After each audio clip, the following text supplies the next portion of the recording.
सभी को राम राम। मेरा नाम संदीप सहरावत है और मैं सहरावत खाप में राष्ट्रीय संयोजक की जिम्मेवारी सामाजिक तौर पर समाज ने मेरे को दे रखी है। मैं सबसे पहले तो झज्जर हल्का के सभी दर्शकों को राम राम कहना चाहूँगा। और जेपी भाई, मैं आपके न्यूज़ चैनल की और आपकी भी बड़ी तारीफ़ करना चाहूँगा कि आप समाज की जो जड़ों से जुड़े हुई चीज़ों को है ना, बिल्कुल धरातल से एक गली मोहल्ले से जो चीज़ें ग्रामीण परिवेश की जो चलती हैं झज्जर हल्के की, उसको जनमानस तक पहुंचाने के लिए बड़ा योगदान दे रहे हो, तो आप इसके लिए सहरावत खाप की तरफ से बधाई के पात्र हो। अब मैं जो 12, 13, 14 जून का कार्यक्रम सभी खापों के द्वारा रखा गया है, उसके बारे में थोड़ा सा मैं आप लोगों को विस्तार से बताना चाहूँगा। 12, 13 जून 2026 को धर्मनगरी कुरुक्षेत्र की अंतर्राष्ट्रीय जाट धर्मशाला में एक सर्वखाप महापंचायत और 3 दिवसीय चिंतन शिविर लगाया जा रहा है। पिछले 6 महीने से सभी खापें ये प्रयासरत थी कि एक सामूहिक बड़ा मंच उत्तर भारत की सभी खापों का तैयार किया जाए, जिसमें समाज के सभी संगठन और सभी तबके उसमें पहुँचें। और इन प्रयासों पे जब काम किया तो कई बार सर्वखाप पंचायतें हुई, उसमें ये निर्णय लिया गया कि भाई फ़लाँ तारीख को फ़लाँ जगह ये कार्यक्रम रख लिया जाए। मैं वहाँ के रहने खाने पीने की व्यवस्था की जानकारी देना चाहूँगा। कल वहाँ प्रेस कॉन्फ्रेंस थी और सभी बारीकियों के बारे में जाट धर्मशाला कुरुक्षेत्र की कार्यकारिणी प्रधान जी और वहाँ के सभी प्रबुद्धजन, नज़दीक की खापें, 3 खाप वहाँ नज़दीक उस ज़िले में हैं, मंडाण खाप, सिंगरोआ खाप और मान खाप, वो तीनों खापें भी वहाँ हाजिर थे प्रधान जी। और वहाँ के नज़दीक के सरपंच एसोसिएशन और नंबरदार एसोसिएशन के पदाधिकारी शामिल थे। हर चीज़ को बड़ी बारीकी से चेक किया गया। मैं आपके न्यूज़ चैनल के माध्यम से बड़ी तारीफ़ करना चाहूँगा श्री कृष्ण शोकन जी की। उन्होंने बहुत ही बेहतरीन व्यवस्था वहाँ आप सभी के रहने खाने पीने की कर रखी है।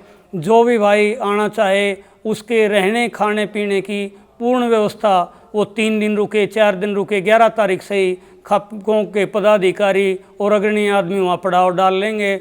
और 15 तारीख को सोमवती अमावस्या है, ब्रह्म सरोवर के बिल्कुल उस किनारे पे वो हमारी जाट धर्मशाला है। तो सभी से हमारा तो ये अनुरोध है कि भाई ब्रह्म सरोवर की पावन उसमें अपनी डुबकी लगाएं उस मौके पे, और 15 तारीख को चाहे भले ही सब अपनी वापसी करें। ये हमारा अनुरोध है रहने खाने पीने की व्यवस्था का।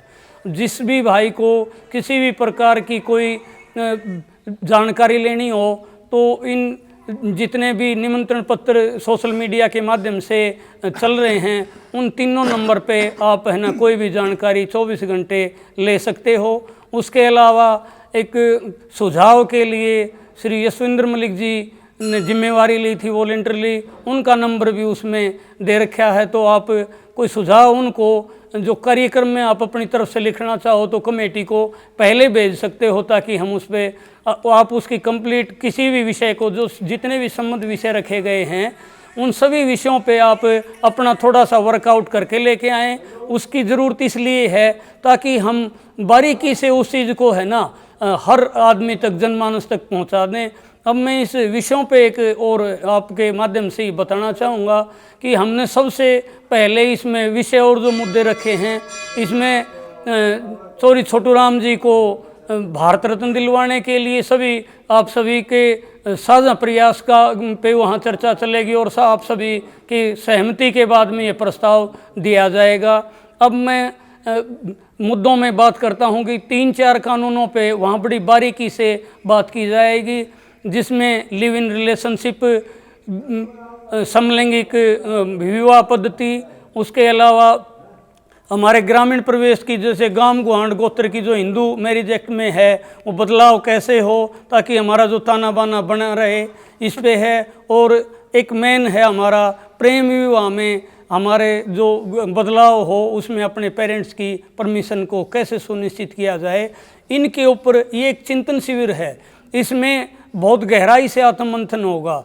जब मंथन होता है तो विष में और अमृत दोनों एक साथ मथे जाते हैं। तो इसमें जो भी आदमी एक्सपर्ट सभी बुला रखे हैं, डॉक्टर्स की टीम है और सभी बार काउंसिल और बार एसोसिएशन हरियाणा प्रदेश की 50 के करीब बार काउंसिल हैं, सभी उनके पदाधिकारियों, मेंबर्स को और कार्यकारिणी को हमने निमंत्रण दिया है। इसके अलावा सुप्रीम कोर्ट, हाई कोर्ट के जो सीनियर एडवोकेट्स हैं उनको बुलाया जा रहा है और इसमें जितने भी कानूनविद हैं उनको बुलाया जा रहा है। कुछ रिटायर्ड जज साहिबान भी हमने आमंत्रित किए हैं इसमें, और आर्मी का जो जैग डिपार्टमेंट है उसके रिटायर्ड जो महानिदेशक साहब हैं उनको भी इस कार्यक्रम में बुलाया गया है। तो ये उन कानूनों पे हम किस प्रकार से खापें काम करें, ये सारी जानकारियाँ वो हमें उपलब्ध कराएंगी और एक साझा कमेटी वहाँ तैयार होगी भी हमें आगे क्या रणनीति बना के इस पर काम करना है। अब कुछ मुद्दे युवाओं के ऊपर बड़ी विशेष इसमें ध्यान दिया जाएगा। वो युवाओं वाला ये है कि भाई आज समाज के अंदर है ना बहुत गहराई से नशा, बहुत गहराई से जड़ अपने जमा चुका है।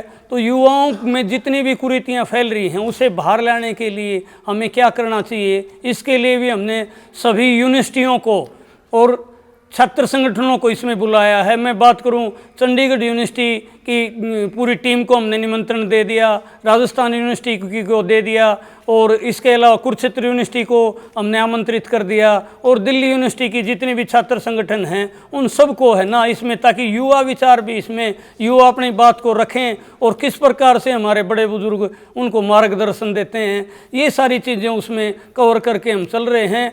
और इस जैसे प्रधान जी ने भी बताया और सभी का ये थीम है कि भाई इस महापंचायत से एक बहुत गहरा निर्णय लिया जाए आत्ममंथन के बाद में, और उसकी समय सीमा और उसकी जो रूपरेखा है वो आगे तैयार कर ली जाए कि किस प्रकार से समाज को है ना इस इतने बड़े महाकुंभ का जो हम आयोजन कर रहे हैं और उसका फ़ायदा मिल सके। और ये मैं एक जानकारी आपके साथ और साझा करना चाहूँगा कि हरियाणा प्रदेश में 3 दिन का जो ये कार्यक्रम है महापंचायत का और इसका चिंतन शिविर का, ये पहली बार हरियाणा प्रदेश की भूमि से सरोखाप करवा रही है। तो सभी के प्रयास से सारे काम है ना बड़े बेहतरीन चल रहे हैं और 1-2 दिन का भी हमारे पास समय है। जो कोई छोटी मोटी कार्रवाई हमें करनी है उसको भी हम 2 दिन के निर्धारित समय में पूरा कर लेंगे। आपके इस वीडियो के माध्यम से मैं हाथ जोड़ के समाज के सभी तबकों से, सभी खापों से उत्तर भारत की और हर उस व्यक्ति से, संगठन से जितने भी हमने आमंत्रित किए हैं, उसके अलावा भी कोई समाज की दिशा में अच्छा कदम उठाना चाहता है तो वो ज़्यादा से ज़्यादा संख्या में पहुँचे। मैं अपने गांव के प्रोफेसर साहब का एक चर्चा इसमें और करना चाहूँगा। अपने कॉलेज में दुबलजन से अजय काद्यान जी हैं, तो 3-4 दिन पहले उनकी भी जान आया था फ़ोन इसको सोशल मीडिया के माध्यम से देख के जी क्या हम भी आ सकते हैं। इस प्रकार के को 50 कॉल हमारे पास आए हैं। तो आपकी वीडियो के माध्यम से हम ये कहना चाहेंगे कि ये सर्व समाज का एक साझा कार्यक्रम है। कोई भी ये ना समझे कि भाई मैं वहाँ इनवाइट नहीं, मैं जाऊँ या नहीं जाऊँ, आप आओगे तभी ये पूरा कार्य सिद्ध, पूरा अपना रूप में जो हम उद्देश्य लेके चल रहे हैं वो पूर्ण हो पाएगा। मैं आप सभी से फिर पुनः अनुरोध करता हूं कि ज़्यादा से ज़्यादा संख्या में पहुंच के इस कार्यक्रम में अपने विचार रखें और इसको सफल बनाएं। राम राम, धन्यवाद।